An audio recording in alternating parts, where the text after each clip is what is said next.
اول شاهنامه کیومرث است. آغاز انسان و شروع داستان ایران. کیومرث مساوی آغاز. حالا شاید اصلا بپرسی کیومرث کی هست؟ یه شاه خیلی قدیمی؟ آره شاهه، ولی نه اون شاهی که معمولا تو ذهنمونه. نه تاج آنچنانی داره، نه لشکری، نه جنگ و کشورگشایی. فردوسی انگار از همون اول شاهنامه داره میگه صبر کن، عجله نکن. قبل از همه اینها باید خود شروع رو بفهمیم. کیومرث تو شاهنامه بیشتر شبیه نقطه شروعه تا یه پادشاه پرزرق و برق.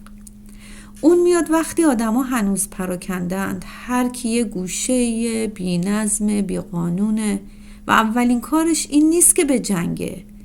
اولین کارش اینه که آدمها رو دور هم جمع کنه. این یعنی چی؟ یعنی شاهنامه داره میگه قبل از هر قهرمانی اول میخواد آدم بودن رو بسازه. حالا این شروع رو فقط تو شعر نمیبینیم، تو تصویر هم میبینیم. این نگاره‌ای که میبینید از شاهنامه طهماسبیه. حالا بعداً حتما راجب خود شاهنامه طهماسبی توضیحی میدم. و این کاری که الان هست یکی از مهمترین نقاشی های تاریخ ایرانه. یعنی سلطان محمد در واقع نقاش این اثر سلطان محمده که فقط هم نقاش شاهنامه نیست، کسی هستش که اول داستان رو میفهمه بعد میکشه. برای همین این تصویر شلوغه، پر از آدم، حیوان، کوه، طبیعت. اینجا قرار نیست فقط یه شاه رو ببینیم، قرار آغاز جهان رو با تمام وجودمون حس کنیم. یعنی سلطان محمد جوری این نقاشی رو کشته که قشنگ ما این رو حس میکنیم. دقت کن که کیومرث وسط اون شلوغی اما مرکز مطلق تصویر نیست. انگار نقاش داره میگه این آغاز فقط درباره یه نفر نیست، درباره همه چیز هست. حالا یکم دقیق تر به خود این تصویر نگاه کنیم. این نگاره فقط یه تصویر تزئینی کنار متن نیست. اینجا خود نقاش داره داستان تعریف میکنه. این اثر از شاهنامه طهماسبی، یکی از مهمترین و نفیسترین نسخه های تصویری شاهنامه. در مورد خود شاهنامه طهماسبی جلوتر حتما مفصل صحبت میکنیم چون خودش یه داستان جداست. همینقدر الان بدونیم که داریم به یکی از اوجهای تصویرگری ایران نگاه میکنیم.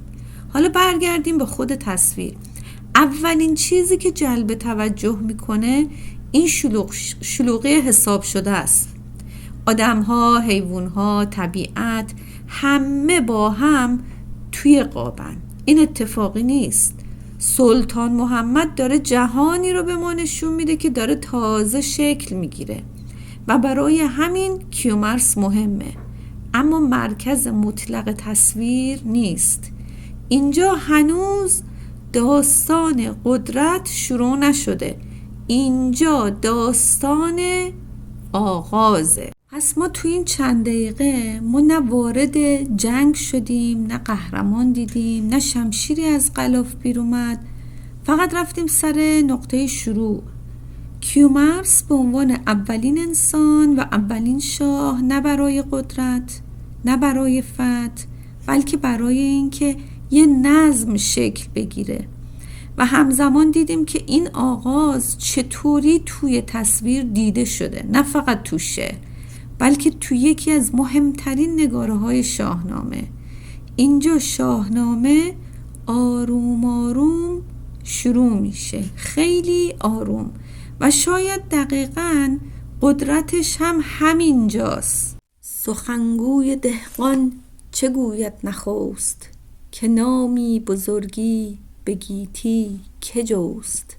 چنین گفت کآیین تخت و کلاه، کیومرث آورد و او بود شاه.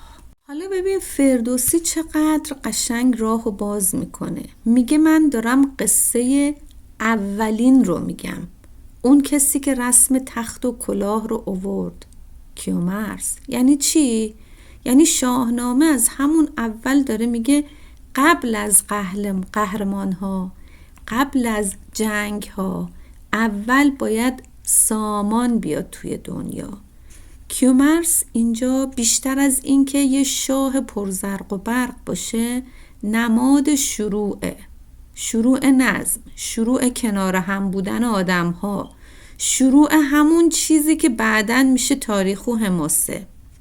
و حالا دقیقاً به همین خاطر تصویری که داریم از سلطان محمد میبینیم اصلاً دنبال تخت و کاخ نیست، داره آغاز جهان رو نشون میده. پس ما از اینجا وارد شاهنامه شدیم با خود شعر و حالا داستان کم کم از آغاز میره سمت اتفاق. خب حالا که وارد شاهنامه شدیم دیگه وقتشه قصه واقعا راه بیفته. تا اینجا ما درباره آغاز حرف زدیم، اما از اینجا به بعد شاهنامه کم کم از سکوت میره سمت اتفاق. خوب اول خیلی کوتاه خود اسم کیومرث رو بهش بپردازیم. در سنت‌های کهن ایرانی کیومرث معمولاً به ترکیبی از زندگی و مرگ فانی برمیگرده. یعنی کیومرث نه خدای جاودانه هستش، نه قهرمانی که شکست ناپذیره. در اصل اولین انسانه که هم زنده است و هم میدونه که یه روز از بین میره. شاهنامه از همینجا تکلیفش رو روشن میکنه. داستان ما درباره انسانه با همه محدودیتاش و خب با همه دردسرهاشم. نگاری که داریم میبینیم همونجوری که قبلا ذکر کرده بودم برگی از شاهنامه طهماسبیه و مربوط به دوره صفویه هست، دوره‌ای که نگارگری ایرانی به اوج بلوغش میرسه و طبعا نقاشون یعنی سلطان محمد از اون نقاش هاییه که فقط چهره نمیکشه، سعی میکنه مفهوم رو اول بفهمه و بعدن بکشه. به خاطر همینه که این تصویر بیشتر شبیه جهان در حال تولده تا یه صحنه سلطنتی معمولی. خب حالا برگردیم به خود قصه. فردوسی چیکار میکنه؟ کیومرث رو شاهی نشون میده که توی کاخ و شهر بزرگ نشده. جاش کجاست؟ جاش توی کوه، تو طبیعت، نزدیک آغاز. آدم ها دور هم جمع میشن، زندگی شکل میگیره و خب نظمی که تازه به دنیا اومده آروم آروم جا میفته. اینجا هنوز از جنگ خبری نیست، نه قهرمان بازی داریم، نه فتوحات بزرگ داریم. شاهنامه اینجا خیلی آرومه، شاید بگیم آرامش پیش از طوفان و خیلی بیش از حد آروم.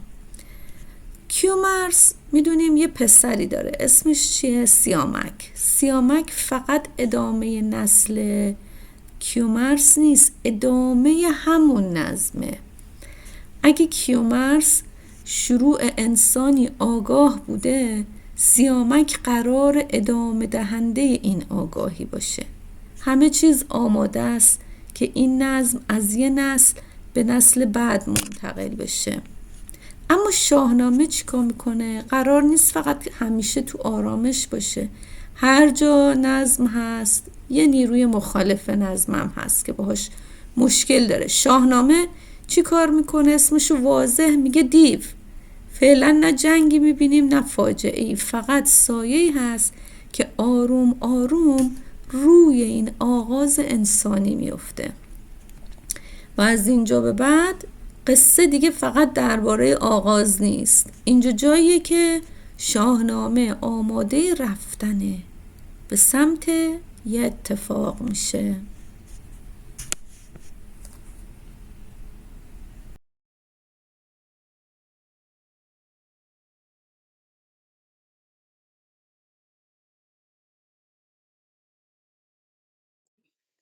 من لیلا حقیقتجو هستم و اینجا شاهنامه رو با تصویر و قصه روایت میکنم. مهم نیست زبان مادریت چیه، ترکی، فارسی، کردی یا هر زبان دیگه‌ای.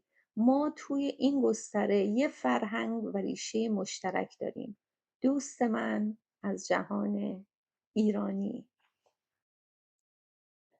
اگه این ویدیوها برات مفیده با لایک و سابسکرایب حمایتم کن و تا برنامه بعد که ما باز ادامه همین داستان کیومرث رو خواهیم داشت، همه شما رو به خدای بزرگ می سپارم. خدا نگهدار.